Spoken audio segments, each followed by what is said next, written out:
আচ্ছা, কলকাতা, মুম্বাই, চেন্নাই, বেঙ্গালুরু, লখনৌ সহ ভারতের বড় বড় শহরে কোন মশাটা ম্যালেরিয়া ছড়ায় জানেন? অ্যানোফিলিস স্টিফেনসাই। ধূসর রঙের দুটো ডানার কিনারা বরাবর ব্ল্যাক ডট, ভারী সুন্দর। আমরা এন্টোমোলজিস্টরা বলি সিটি কুইন, শহরের রানী। এই শহরের রানী কলকাতা শহরের কথাই যদি বলি, 10টার পর থেকে রাত 4টে পর্যন্ত কামড়ায়। তার খুব পছন্দ আছে, খুব পরিষ্কার পরিচ্ছন্ন মশা। সে সবসময় ডিম পাড়তে পছন্দ করে বৃষ্টির জমা জল। পুরসভার দেওয়া ক্লোরিন মেশানো জল খুব পছন্দ নয়।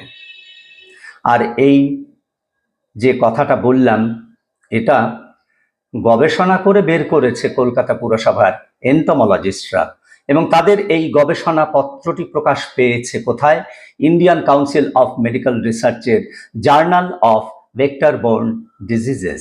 সেই জন্যই তো বলি, কলকাতা পুরসভার এন্টোমোলজিস্টরা যা পারে, ভারতবর্ষের কোনো কর্পোরেশন কিংবা কোনো পুরসভা তা পারে না।